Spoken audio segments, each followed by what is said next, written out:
Assalamualaikum warahmatullahi wabarakatuh. Bapak-bapak, ibu-ibu dan hadirin hadirah yang dirahmati Allah, kita awali ta'lim kita di Kamis sore hari ini dengan sama-sama membaca kalimat basmalah. Bismillahirrahmanirrahim. Alhamdulillahi rabbil alamin. Allahumma salli wa sallim wa barik ala nabiyyina Muhammad wa ala alihi wa ashabihi wa dhurriyyatihi ajma'in. La hawla wa la quwwata illa billahil aliyyil azim. Subhanaka la ilma lana illa ma 'allamtana innaka antal alimul hakim. Allahumma anfa'na bima 'allamtana wa 'allimna ma yanfa'una warzuqna 'ilman nafi'a. Bapak, Ibu dan hadirin hadirah yang dirahmati Allah, alhamdulillah dengan izin Allah hari ini Kamis tanggal 22 Desember 2011 kita dipertemukan kembali oleh Allah di tempat ini. Mudah-mudahan Allah memberkahi pertemuan kita di sore hari ini, dan kita berharap mudah-mudahan berkah ini melimpah khususnya kepada sosok yang bagi kita tidak akan pernah bisa lepas dari hidup dan kehidupan kita. Ada yang istimewa di hari ini. Apa yang istimewa, Bapak Ibu? Hari Kamis. Ya, hari Kamis. Ya, ini hari yang betul-betul membuat kita ingat dengan ibu. Ya, ada peribahasa yang mengatakan kasih ibu sepanjang jalan, kasih anak kasih anak kalau mau diajak jalan, jalan. Kalau nggak diajak jalan-jalan, nggak ada kasih sayang. Nah, inilah ibu kita. Kita tidak bisa memberikan apapun kepada ibu kita kecuali doa. Ya, semoga kasih sayang ibu yang bertaburan di sepanjang jalan hidup kami akan membuat jalan hidup ibu penuh dengan taburan bunga-bunga kasih sayang Allah. Ya, hanya ini yang bisa kita berikan untuk ibu kita. Doa semoga betul-betul jalan hidup ibu kita dipenuhi oleh Allah dengan bunga-bunga kasih sayangnya. Dan tidak hanya itu, kita pun berharap mudah-mudahan kita diberi kekuatan oleh Allah Subhanahu wa Ta'ala untuk bisa membalas kebaikan ibu kita. Dan tidak ada cara yang terbaik untuk membalas kebaikan ibu kecuali dengan kita berusaha menjadikan diri kita jalan surga bagi beliau. Mudah-mudahan Allah takdirkan kita semua bisa menjadi jalan surga bagi ibu kita dan juga bagi ayah kita. Amin. Allahumma amin. Ibu-ibu dan bapak-bapak hadirin hadirah yang dirahmati Allah Subhanahu wa Ta'ala, semoga Allah tidak sia-siakan doa kita ini. Allah takdirkan doa kita menjadi doa yang mustajab. Hari ini kita kembali melanjutkan program kita, masih berikhtiar menyelami kedalaman samudra surat Al-Mulk. Ini akan kita bahas bersama di mana harapan kita menyelami kedalaman samudera surat Al-Mulk ini masih sama dengan kemarin, yaitu semoga kita bisa mendapatkan mutiara berharga untuk hidup kita, tidak hanya dari ayat demi ayat, kata demi kata, tetapi juga huruf demi huruf. Sekurang-kurangnya mutiara yang bisa kita dapatkan dari surat Al-Mulk ini adalah mutiara pahala. Tetapi tentu saja kita tidak merasa cukup kalau hanya mendapatkan mutiara pahala. Yang kita inginkan adalah mendapatkan mutiara pengertian, mutiara pemahaman yang membuat kita betul-betul menjalani hidup ini dengan penuh arti, menjalani hidup ini dengan penuh makna, karena kita betul-betul telah memiliki mutiara-mutiara bermakna dan berarti yang kita peroleh dari kita memahami surat Al-Mulk ini. Bapak Ibu yang dirahmati Allah Subhanahu wa Ta'ala, hari ini yang akan kita bahas adalah yang sudah kita bahas adalah surat Al-Mulk ayat 2 dan ayat kelima. Ayat satunya kita masukkan, karena ayat 1 sudah lampau. Yang kemarin yang kita bahas secara berurut adalah ayat kedua dan ayat kelima. Nah, ayat kedua dan ayat kelima ini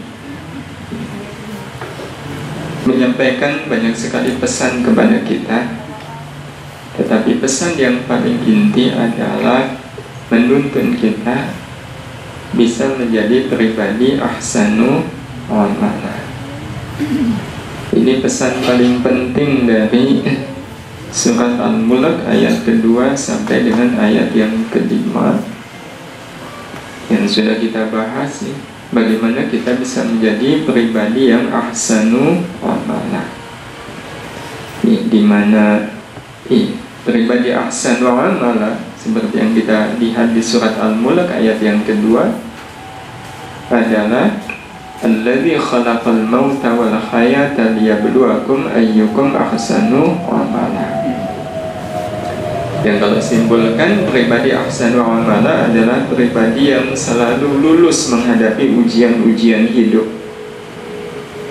Selalu lulus menghadapi ujian-ujian hidup, di mana bekal lulusnya pribadi ahsanu amala itu karena mereka bisa mempertemukan dua nama Allah yang disebutkan oleh Allah sebagai penutup dari ayat yang kedua ini, yaitu wahwal azizul ghafur. Sehingga kalau boleh kita simpulkan siapakah pribadi ahsanu amala itu, inilah jawabannya, adalah pribadi yang telah mempersandingkan dua nama Allah dalam mahligai hidupnya. Dua nama Allah itu, yang pertama adalah Al-Aziz dan yang kedua adalah Al-Ghafur. Siapapun orangnya yang betul-betul mengisi hidupnya dengan dua nama Allah ini, kehidupan dia adalah manifestasi dari dua nama Allah yang mulia ini, Al-Aziz dan Al-Ghafur. Pasti dia akan menjumpai kualitas hidupnya adalah kualitas pribadi ahsanu amala. Berarti upaya agar kita bisa menjadi pribadi ahsanu amala, pribadi yang selalu lebih baik, bahkan menjadi pribadi yang paling baik ketika nanti ajal datang merenggut, cukuplah dengan kita mempertemukan dua nama Allah ini dalam mahligai hidup kita. Nah, bagaimana cara mempertemukannya? Itu Allah Subhanahu wa Ta'ala sebutkan di ayat ketiga sampai dengan ayat ke-5. Alladzi khalaqa sab'a samawatin tibaqa ma tara fi khalqir rahmani min tafawut Sampai ayat yang kelima, walaqad zayyana as-samaa'a ad-dunya bimasabiha wa ja'alnaha rujuman lisyayatin wa a'tadna lahum 'adzab sa'ir. Al-Mulk ayat 3 dan sampai ayat kelima ini menjadi panduan bagi kita bagaimana caranya kita bisa mempertemukan dua nama Allah yang mulia, yaitu Al-Aziz dan Al-Ghafur ini dalam mahligai hidup kita. Ini yang sekali lagi akan membuat kita menjadi pribadi ahsanu amalah. Karena kita sudah bisa mempertemukan dua nama Allah, yaitu Al-Aziz dan Al-Ghafur. Mempertemukan, di mana kita mempertemukannya? Dalam mahligai hidup kita. Dan tidak ada mahligai hidup yang sesungguhnya kecuali hati. Kalau kita bertanya di mana mahligai hidup kita berada, jawabannya adalah di dalam hati. Berarti mempertemukan Al-Aziz dan Al-Ghafur sama dengan mempertemukan keduanya di dalam hati. Dan cara mempertemukan keduanya di dalam hati adalah cukup dengan kita menjadikan hati kita betul-betul diselimuti oleh Al-Aziz dan Al-Ghafur. Nah, bagaimana caranya agar hati kita ini diisi oleh kemuliaan Al-Aziz? Caranya Allah Subhanahu wa ta'ala sebutkan di ayat yang ketiga dan ayat yang keempat. Secara bahasa Al-Aziz itu artinya apa, Bapak Ibu? Maha perkasa, tapi bisa pula diartikan maha mulia. Karena itu Al-Aziz bisa diartikan sebagai Al-Izzah, bisa diartikan sebagai Al-Quwwah. Al-Izzah berarti kemuliaan, Al-Quwwah berarti kekuatan. Siapapun orangnya yang hatinya seluruh relungnya diisi oleh Al-Aziz, itu sama dengan dia telah mengisi hatinya dengan kemuliaan dan kekuatan. Karena itu orang-orang yang Al-Aziz itu sudah ada bersemayam di dalam hatinya, pasti dia akan menjadi orang yang mulia sekaligus menjadi orang yang kuat. Mulia hatinya, kuat hatinya. Nah, bagaimana caranya agar Al-Aziz itu bersemayam di dalam hati sehingga kemudian hati memiliki Al-Izzah dan Al-Quwwah? Sekali lagi tadi kita sampaikan, Allah tuntunkan itu di ayat ketiga dan keempat.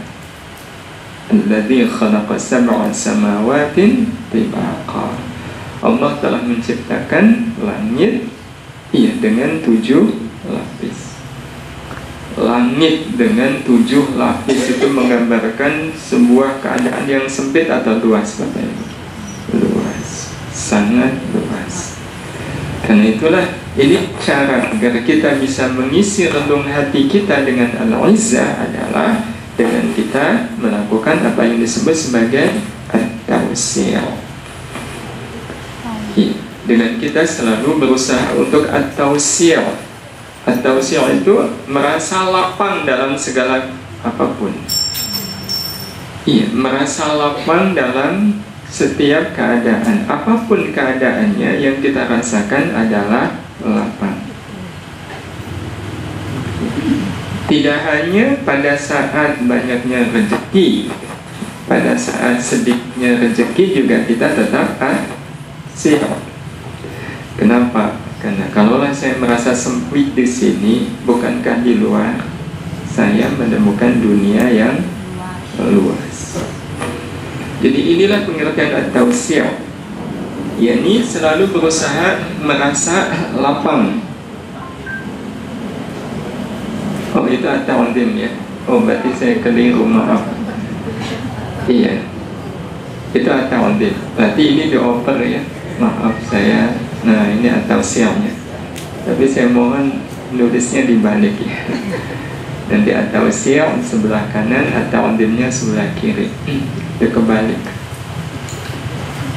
Nah, ini juga contoh. Kebalik itu justru menimbulkan luas.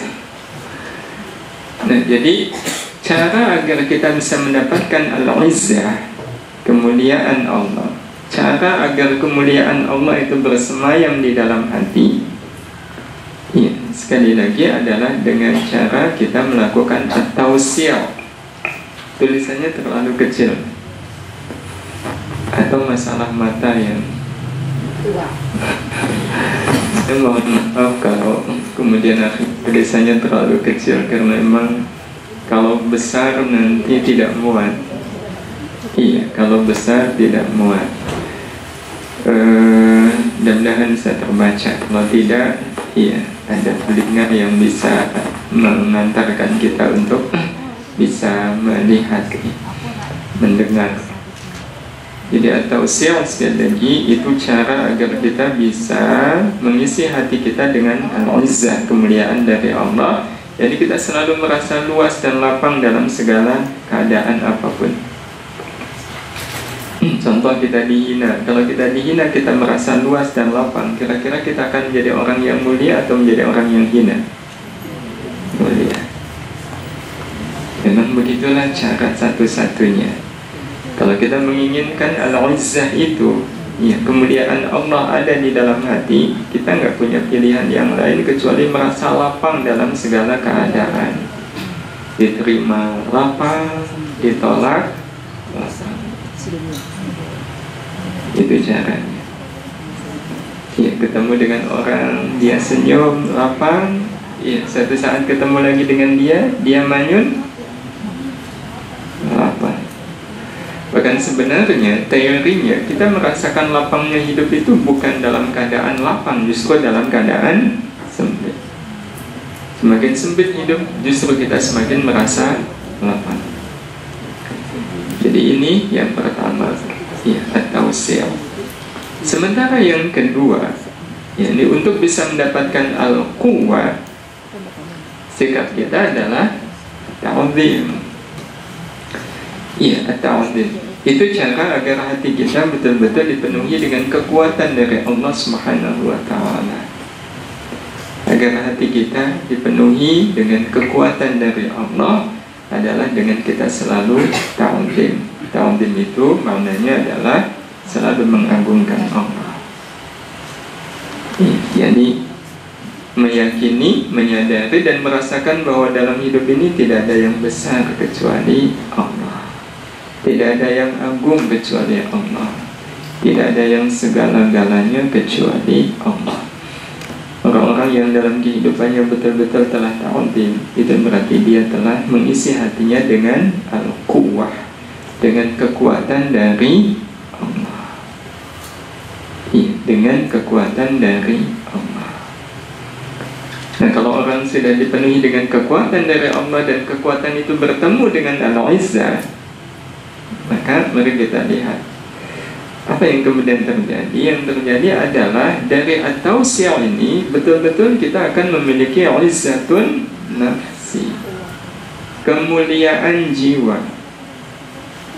Orang-orang yang selalu merasa lapang dalam segala keadaan, dia akan menemukan kemuliaan di dalam jiwanya. Kekuatan jiwa, kuatun. Itu kuatun nafsi. Ini kebalik lagi ya. Iya nih, tadi belum saya geser. Oh maaf, memang saya yang salah lihat tadi ya Bu. Saya pikir ini al-izzah, ini al-quwwah. Ternyata memang tulisannya betul, jadi nggak perlu dibalik. Maaf, saya yang pikiran saya yang kebalik ini.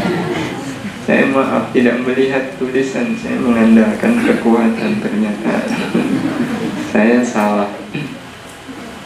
Iya, jadi kita ulang dari awal kalau begitu, karena tadi kayaknya jadi nggak nyambung.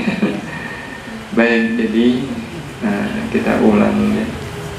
Jadi yang namanya al-aziz itu bisa diartikan maha kuat, bisa diartikan maha mulia. Karena itu di dalam al-aziz itu tersimpan di sana kekuatan Allah dan kemuliaan Allah. Iya, di dalam al-aziznya Allah, di sana tersimpan kekuatan Allah dan kemuliaan Allah. Di mana kita menginginkan kekuatan Allah dan kemuliaan Allah itu ada di dalam hati kita. Ya, kekuatan dan kemuliaan Allah itu ada di dalam hati kita. Kalau kita menginginkan kekuatan Allah ada di dalam hati kita, maka yang harus kita lakukan adalah at-ta'zim, yakni selalu mengagungkan Allah. Merasakan dalam hidup ini tidak ada yang maha agung kecuali Allah, tidak ada yang maha besar kecuali Allah, tidak ada yang maha segala-galanya kecuali Allah. Siapapun orangnya yang sudah betul-betul ta'zim kepada Allah, maka dia akan merasakan kekuatan Allah itu hadir di dalam hatinya. Itu dari at-ta'zim. Sementara untuk bisa membuat al-izzah, kemuliaan Allah itu ada di dalam hati. Iya, ada di dalam hati. Sebab banyak orang yang merasakan kemuliaan Allah itu tidak ada di dalam dirinya, tapi ada di luar dirinya. Ada di luar dirinya. Apa buktinya bahwa kemuliaan Allah itu ada di dalam dirinya? Buktinya adalah setiap kali disebutkan tentang orang yang tawadhu, dia menyebut siapa? Siapa yang paling tawadhu di sini? Kadang kita tidak mampu, tidak sanggup untuk menyebut diri kita. Wah, kalau tawadhu itu si A, kalau orang yang paling sabar itu si B, kalau orang yang paling ikhlas itu si C, kalau orang yang paling zuhud itu D, yang paling dermawan itu E. Selalu orang lain, tidak pernah kemudian dia menyebut dirinya. Sebab ketika dia menyebut dirinya, dia merasa belum pantas atau tidak pantas. Orang-orang seperti ini berarti nyata betul bahwa kemuliaan itu tidak ada di dalam dirinya. Nah, bagaimana caranya kemuliaan itu ada di dalam diri kita? Caranya adalah tidak ada yang lain kecuali kita selalu berusaha untuk at-tawsi'. At-tawsi' berarti merasa lapang dalam segala keadaan, merasa luas, kaya lapang, miskin pun lapang, punya kedudukan lapang, diduduki terus capek. Nah, itu berarti belum at-tawsi'. Iya. Sebab kalau seandainya orang suatu saat tidak at-tawsi', mungkinkah dia menampakkan kemuliaannya? Dihina merasa sempit. Mungkinkah ada orang yang pada saat dihina kemudian dia merasa sempit, dia bisa menampakkan kemuliaan? Tidak. Yang nampak adalah kebencian, yang nampak adalah keinginan untuk membalas. Kalau tidak bisa membalas, ya menyimpan dendam. Itu karena sempit. Tapi kalau orang dalam segala keadaan luas dan lapang, dia akan menerima apapun dengan kemuliaan. Dengan kemuliaan. Iya, melamar gitu ya. Saya mau melamar putri Bapak. Yang mana putri saya? Itu yang namanya, maaf kalau ada yang namanya sama, saya pinjam. Itu Mbak Novi. Wah, kalau Mbak Novi baru saja seminggu yang lalu menikah. Iya, ada terlambat. Oh, udah nikah ya Pak, alhamdulillah, barokallah.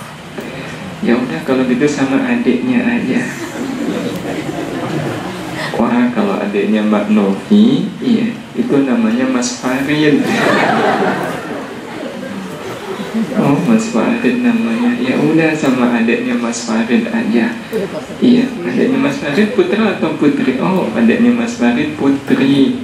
Tapi maaf, dia masih duduk di bangku TK.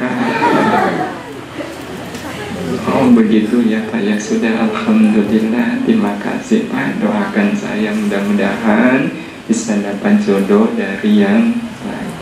Kalau begitu kira-kira mulia nggak Bapak Ibu? Nah, jadi itu terjadi karena merasa lapang. Inilah rahasia kita bisa mendapatkan kemuliaan dari Allah adalah at-tawsi'. Rahasia untuk mendapatkan kekuatan dari Allah adalah dengan ta'zim. Maka kalau seandainya orang betul-betul selalu ta'zim, pasti dia akan mendapatkan quwwatun nafsi, memiliki kekuatan jiwa. Ya, memiliki kekuatan jiwa, karena jiwanya dikuatkan oleh kekuatan Allah. Dan memang tidak ada yang bisa menguatkan jiwa kecuali kekuatan dari Allah, bukan kekuatan dari manusia. Bukan. Seberapapun manusia berusaha menguatkan kita, tapi kalau kekuatan dari Allah tidak mengisi relung jiwa kita, jiwa itu tetap tidak bisa kuat. Iya, sudahlah. Nah, kamu tak usah putus asa. Ada ibu yang akan menguatkan kamu. Kira-kira si anak bisa kuat nggak? Sudah pasti kuatnya atau belum tentu? Si anak akan mengatakan, Bu, ibu bisa bilang kuat karena ibu tidak merasakan. Ya, kan memang sebenarnya yang menguatkan jiwa kita sekali lagi adalah adanya kekuatan Allah yang ada di dalam hati. Dan itu kita dapatkan karena kita selalu tauhid, selalu mengagungkan Allah. Kita tidak pernah menganggap besar apapun kecuali hanya menganggap besar Allah. Iya, kalaupun menganggap besar yang lain itu kalau ada kaitannya dengan Allah, sholat ada kaitannya dengan Allah, maka kita akan menganggap sholat sebagai urusan yang besar. Iya, puasa urusan yang besar, berbakti kepada orang tua urusan besar. Iya, karena ada kaitannya dengan Allah. Orang-orang seperti ini akan memiliki kuwatun nafsi. Nah, sementara dari at-tawsi', kita nanti akan mendapatkan izzatun nafsi, kemuliaan jiwa. Itu dengan tawsi'.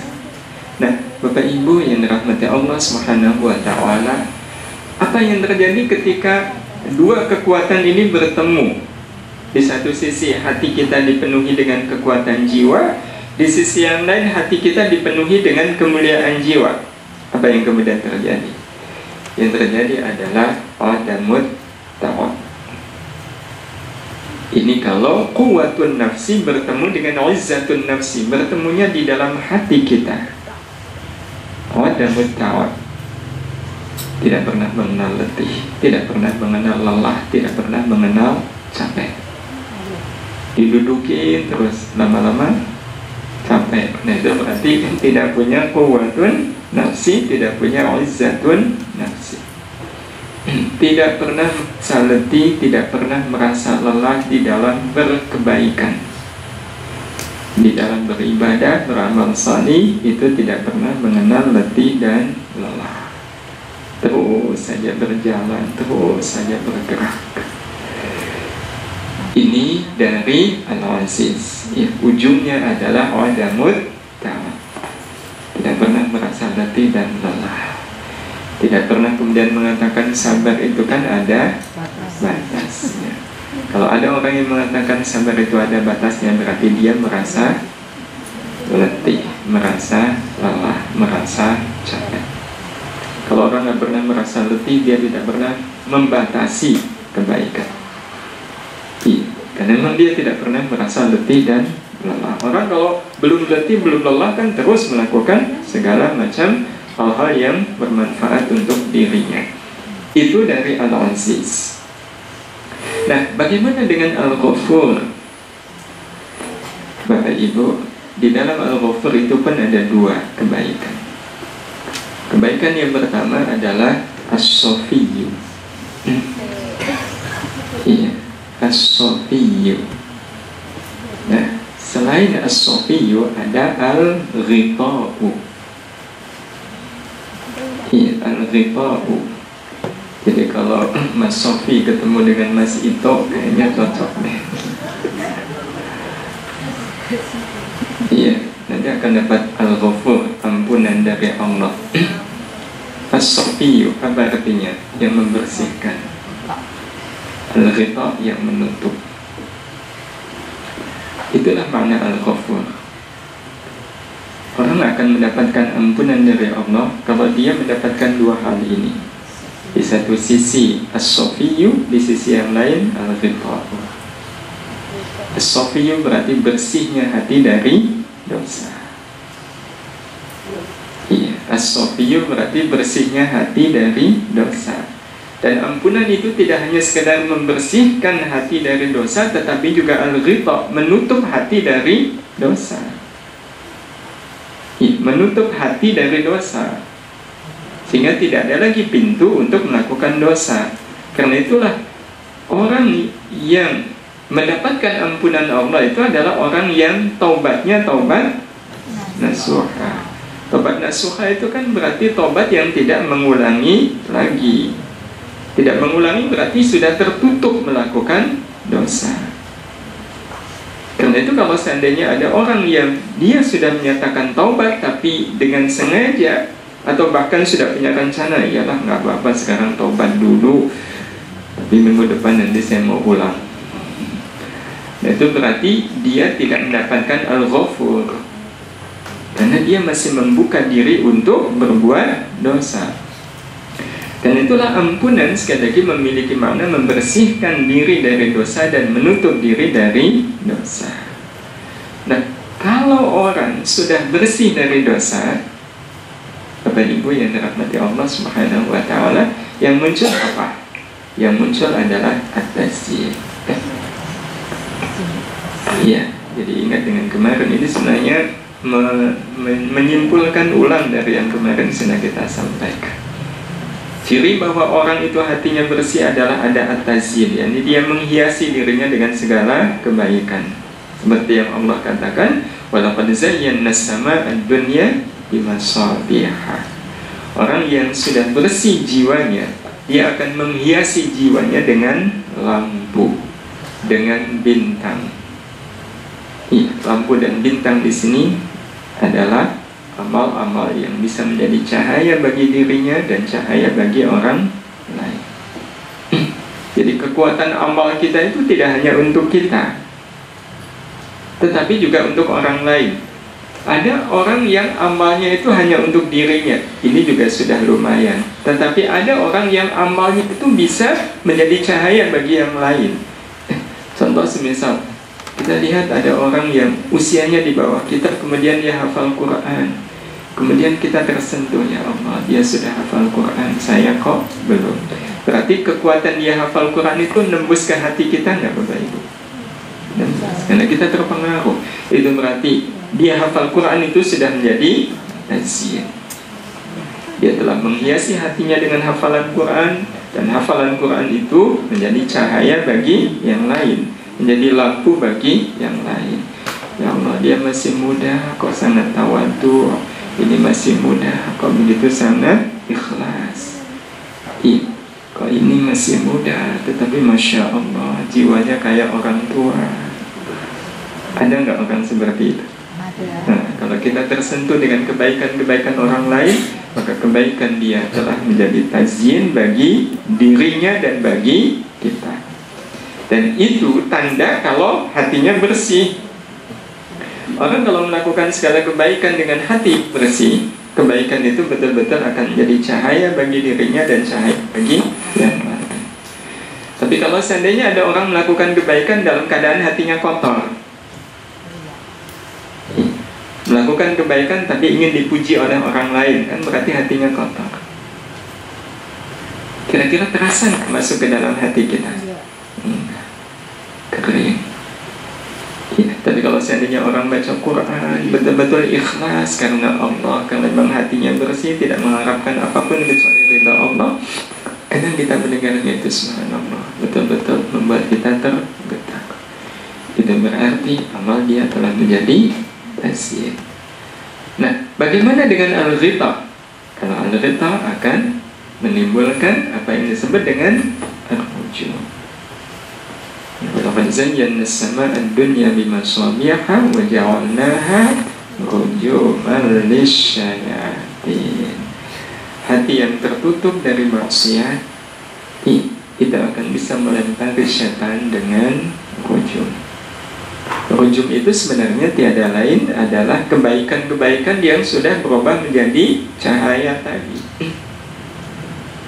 Orang kalau amalnya betul-betul menjadi cahaya bagi orang lain, maka amal itu sekaligus menjadi rujuman lisyayatin.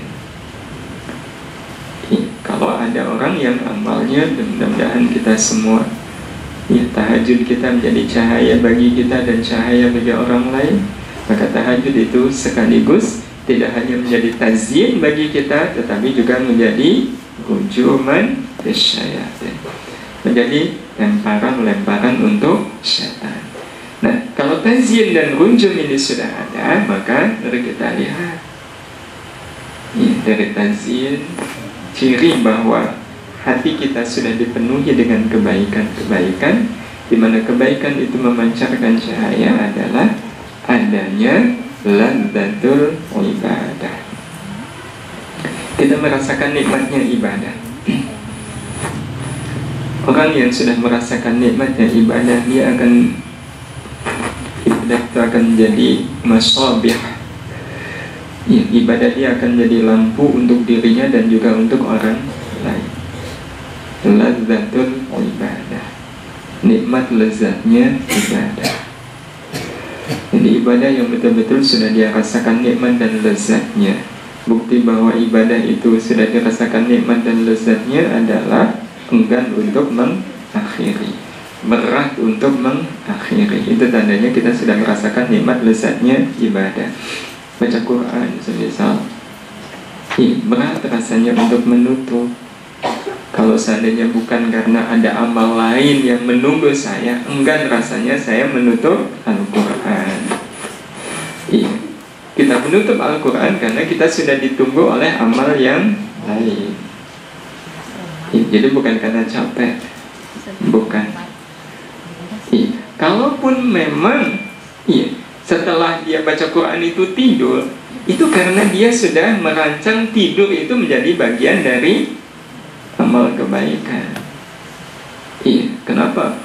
Jam 10 malam saatnya memang saya berpindah ke ibadah yang lain, yaitu ibadah tidur.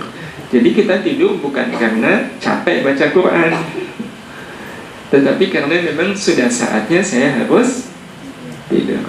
Dan tidur itu bisa jadi ibadah nggak Bapak? Bisa. Nah Bapak Ibu, itu tanda kalau amal-amal kita sudah menjadi tazyin, sudah menjadi masabih. Nah, kalau dari hujum, ciri bahwa kita sudah menjadi hujum bagi syaitan adalah adanya karahatul maksiyah, benci kepada maksiat. Karahatul maksiyah, benci kepada maksiat. Setidak-tidaknya kita memandang maksiat itu bukan sesuatu yang menarik. Kalau membenci belum bisa, setidak-tidaknya sekurang-kurangnya kita menganggap maksiat itu bukan sesuatu yang menarik. Wah, kalau harus benci maksiat saya belum bisa, ya sudah. Yang penting pokoknya tidak tertarik sama maksiat.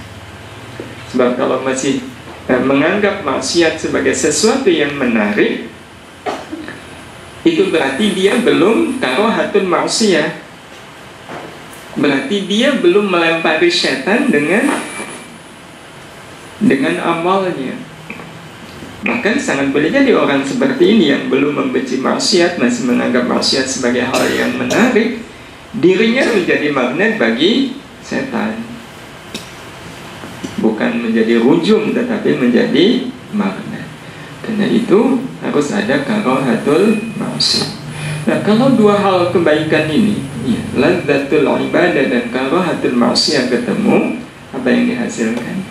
Yang dihasilkan adalah adamul awaiq. Tidak ada lagi rintangan, tidak ada lagi halangan, karena setan sudah dilempar. Kebaikan sudah dirasakan nikmatnya, sudah dirasakan lezatnya. Setan sudah dilempar. Bukankah ini menunjukkan kalau orang seperti ini dalam hidupnya tidak ada lagi rintangan, adamul awaiq,